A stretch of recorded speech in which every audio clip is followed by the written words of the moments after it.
the Alaska Alcan Highway, which means things are really starting to get good now. Whatever you want to call it.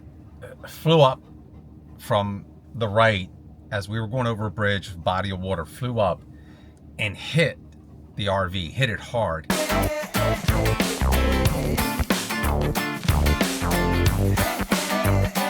The work that these guys do, or guys and gals have done over the years, is phenomenal.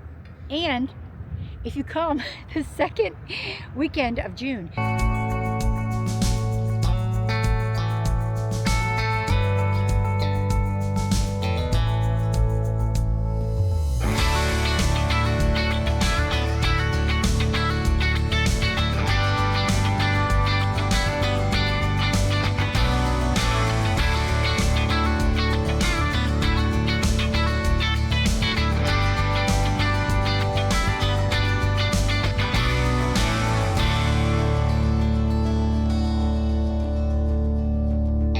It's just a sign on a regular street corner. yeah, but you gotta do it. You gotta But it's still see the cool. sign. Don't get me wrong, Yes. but whenever you see something iconic, you're like, wow, man, check it out. We'll get Katrina here to put the sticker up here on the board. I want to see if I know anyone. Yeah, that's a good question. Do we know Do anyone? you guys know anyone?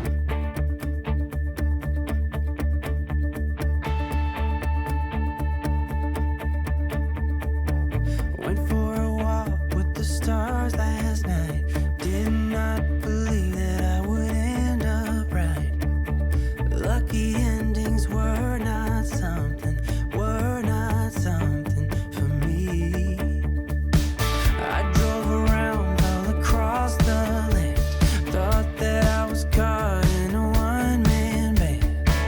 But playing all those sad and lonely songs. My faith was lost, my hope was gone. My dreams were shattered and I was done. I was roaming down the street in my weary feet. And then you came along with the love so strong. We stopped at the Walmart in, I think it's Prince George's, Alberta. It's right off the route on our way we're going. Out. Come on over here, buddy. Come on. Get up here. Come on. One of the things you quickly find out here in Canada is they don't have, when you go to the register, they don't have plastic bags for you. So you've got to bring your own bags. And if not, you have to pay for the bags. Right. In our case, we just threw everything in the cart. Something to keep in mind if you're traveling through and shopping in Canada. The selection is not as Not as good as the States. So if there's certain things that you like for example, if you like Dunkin' Donut coffee, for example, you're not going to find it up here. We have a sauce that we like. It's called Yum Yum sauce, like they serve at the Japanese steakhouses. We buy it in a bottle. We really love it. But so keep that in mind. You're going to come up here. There's certain things that you like. They may not have them there. And also remember, bring bags with you when you go into the grocery store or the Walmarts. That way you can put your food in those bags. I'm going to return the cart and I'll be right back. So if you're traveling out of Jasper, you're traveling west, I think it's Trans-Canadian Highway 16. You get to Prince George's if you want to make a stop. They got everything there you need, all the standard typical stores that you would find. So we stopped at the Walmart. There are quite a few RVs here in the parking lot. I'm guessing they would have let you spend the night. I've never looked into it, so I don't see why not. I didn't even think about it, guys. So I didn't check it, look into it, whether or not they allow you to overnight at the Walmart in Canada. I'm willing to bet they do, only because of the amount of RVs that were here when we pulled up and the amount of RVs. There's one guy's got his fifth wheel unhitched. Got this fellow over here to the right. Over there is a trailer unhitched with the slide out. There are a few more RVs scattered about, so I'm willing to bet they do. We're just hanging out for a few minutes and we're gonna get back on the road and we're gonna stop in a couple hours and we're going to just go to a pullover site and boondock for the night. We're working our way to Dawson. All right, well, we're back on the road. This is too good for a man like me. Be treated by someone so tenderly. I'm afraid that I might wake up someday. Sometimes I feel like I'm someone else. I don't really know if I can trust my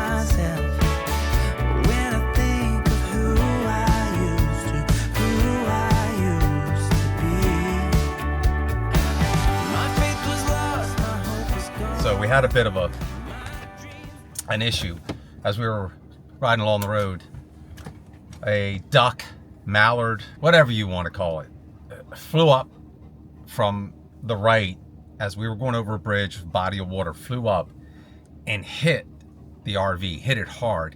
And as I looked over in their side view mirror, I could see it spun out on the road. But we kept driving because we were like 20 minutes from our location. So we're gonna go out and take a look and see what kind of damage was done, because he hit us hard.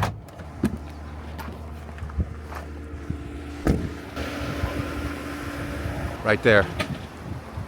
But I think maybe he hit right up here. You seeing duck guts? No, I'm thinking that was it right there. So we got lucky, but he hit hard. I thought it was a rock. No, I saw him coming and I'm like, whoa, come on, buddy. But I could see him coming up and he kind of tried to bank and miss me, but that had to be this. And I thought for sure that there would be some, Feathers or something? not feathers, but maybe like a dent or something. Yeah. So I guess maybe we got lucky and it wasn't. I guess we got lucky. Poor fella, I felt bad, I really did. You know, and I've hit quite a few birds and stuff over the years driving the work truck. So I guess we're okay with that. We decided to pull over for the night. They have a lot of pullovers along the way. So if you're driving up, I think we were on, what route were we on, 97? I think it was 97. 97 off of 16, not their interstate, Yeah, their Trans-Canada 16. We took, I think it's 97. 97. 97 north. Yeah. And that's why you need your miles post book, which will give you all kinds of locations to pull over. And they're all over the place. So if you look here, this is a pullover right here. I'll turn around and show it to you. This is a nice little pullover area. So we're gonna stay here for the evening. And look, we got some nice views.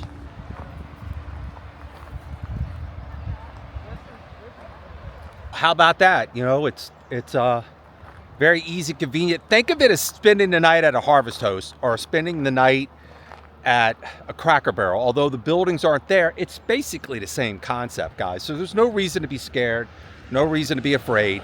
The odds of someone stopping and messing with you are slim to none. It's a great option to have.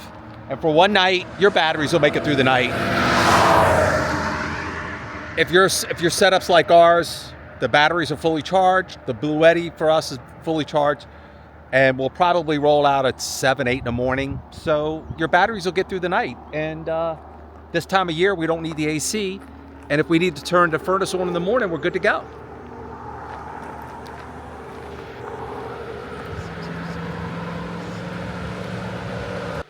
Good morning, Getaway Nation. Good morning. What a beautiful morning it is here. We spent the night at a pullover off of Route 97, traveling from 16. I'll try to put a link down below with the coordinates to let you know in case you're ever traveling this way and you want a nice area to pull over and spend the night. Even though the road right here is busy during the day, last night it wasn't that bad. We got a good night's sleep.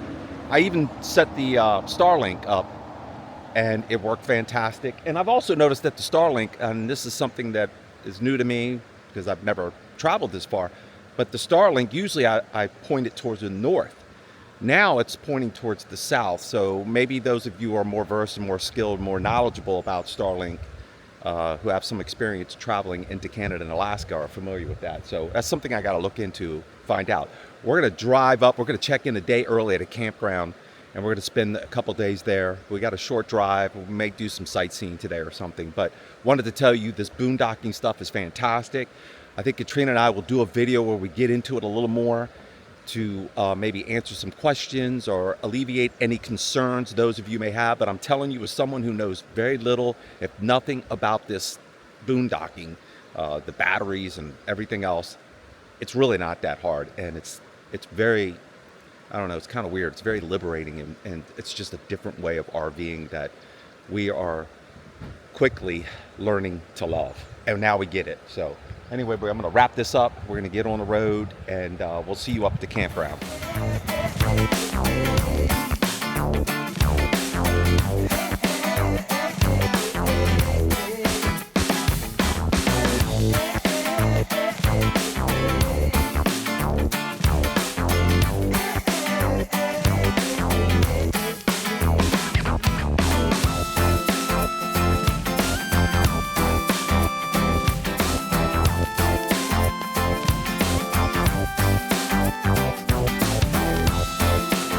Okay, on our way to the campground, we stopped in Chetwyn, and they have all these carvings that were made from chainsaw carvings.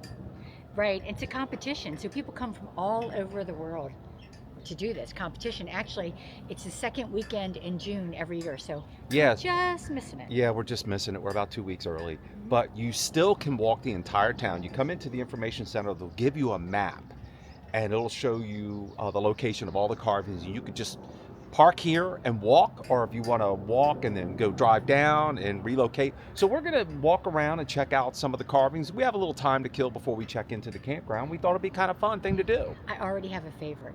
Well, we've See. only looked at 2 or 3. I know, but it's perfect. Just the few that they have right here, pretty cool. So we're really anxious to see these carvings Yes. that were done from chainsaw competition. It's a big deal. How cool is that? That's pretty neat.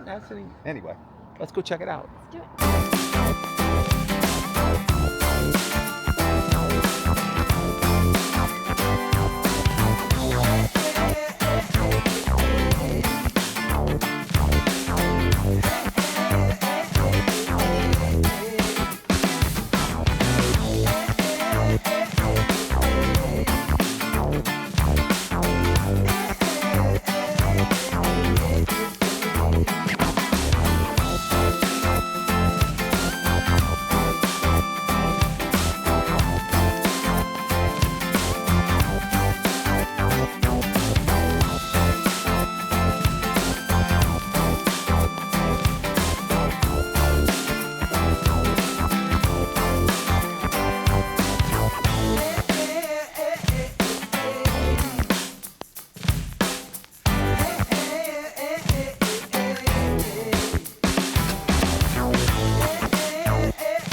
Well, we didn't check out every single sculpture. There are over 150 sculptures spread out through town.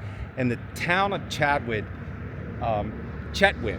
and the town of Chetwynd, I think only has a population of 2,500, a little over 2,500. And it is known as the chainsaw sculpture capital of the world. That's right. Right. So it's a big deal to them. It's a big event. We really enjoyed it. We walked around probably for a couple hours. We did, but we just got the perfect day. It's cool, but it's not cold. It's sunny. We had a great walk. It was actually like going on a hike. It was nice.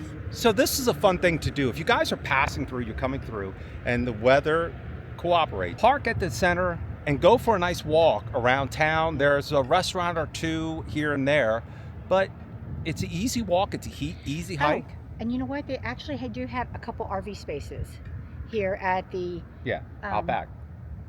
visitor center. Yeah. Sorry, I couldn't get it out.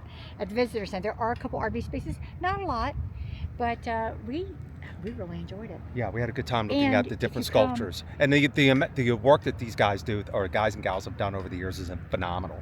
And if you come the second weekend of June, you actually see the competition itself, which had we been here, we would have definitely come out and done. Yeah, had we known, we would have tried to maybe Sorry, I work this had into to the get schedule. something in real quick. That's fine. It's okay. I can work with you. It's all good. But we enjoyed it. We had a good time. We It had a was a great beautiful time. day. We're going to head on over to the campground. And once again, check this out. By the time you see this, the competition will be over with. So if you're thinking about traveling up to Canada and Alaska in 2025 and beyond, put this on your Bucket list. well, I don't know about your bucket list, but put this on your route, your travels, to come here and check it out. It was a lot of fun. Okay. All right.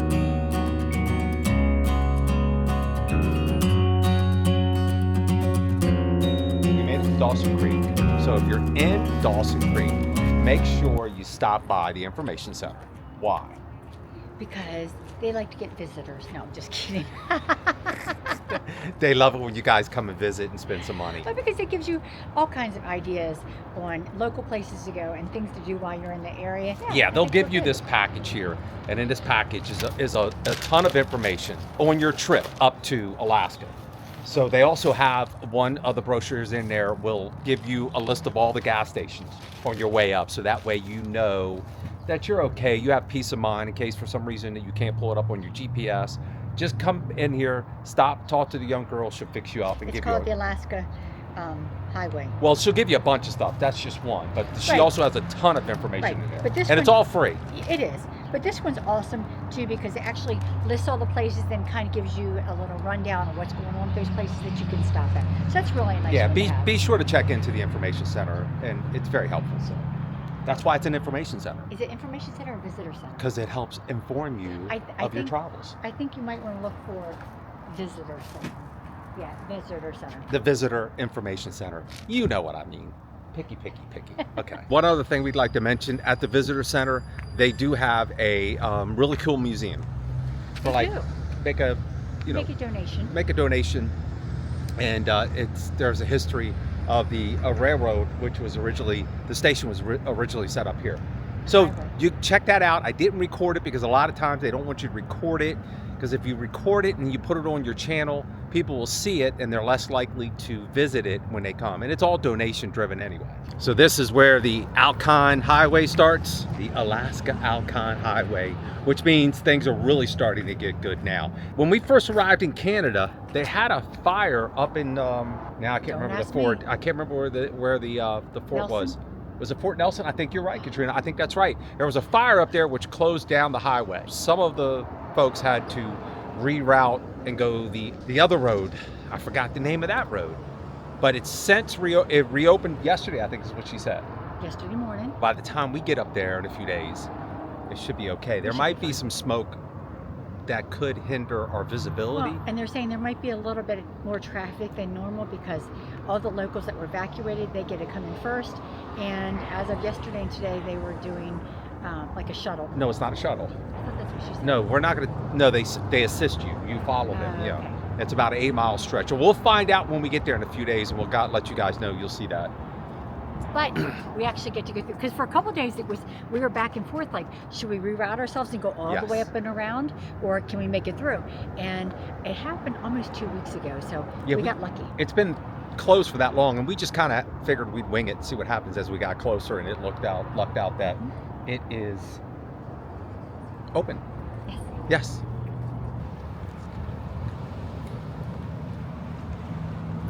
So here we are at the world famous Alaska Highway sign. It's a rite of passage for everyone to come through here to get their picture taken with the sign. And this is where things start to get serious, start to get real. You feel like you're getting that much closer. So if we want to turn around, we should do it now. Yeah, well, there is no turning around now, babe. That's not happening. And it's kind of exciting. We've seen this sign many times over the years. It's kind of like iconic, but when you come here, it's just a sign on a regular street corner. Yeah, but you got to do it. You got But to it's still see the cool. sign. Don't get me wrong, Yes. but whenever you see something iconic, you're like, wow, man, check it out. Oh, and then when you get there, you're like, oh, okay, it's a sign, it's cool, and it's Now, on I a... wasn't like that. I thought it was really cool. No, it is cool, but it's like just on a street corner, you know. Now, be sure to look for the sticker. You guys see that sticker? What, that thing right there? Right there. OEG, baby. All There right, we go. we're gonna go head over to the local brewery, which was recommended by the crew inside the visitor center. Yes. So we're gonna go over to the local brewery, and then we're gonna call it a day. I'm going to go have an appetizer too. Yeah, I don't know what we're doing tomorrow, but we'll head out in a couple days and start making our way north. That's right. So let's get on it. Let's go. I'm going for it, guys. We're walking over here to mile marker 0, right out here in the middle of the intersection. The most southern point or whatever. This is so cool. This is so cool. Oh, this is just so cool. Look at all of us out here in the middle of traffic. Get in here. Enjoy it. You'll share those, right? No, Oh, awesome. absolutely not. Look at the tourist. I don't even care. Like, imagine how big this is. Oh, yeah. Like, that's Can you imagine? We've been saying that. We've been saying that a lot. It's gonna be 4th of July, and we're like, yeah, but can you imagine? We're the only ones out here, standing out here, and all we keep talking about is, can you imagine how busy this must be during the peak season? Yes, we had waited another couple weeks. Okay. Well, that was exciting. You ready to go back?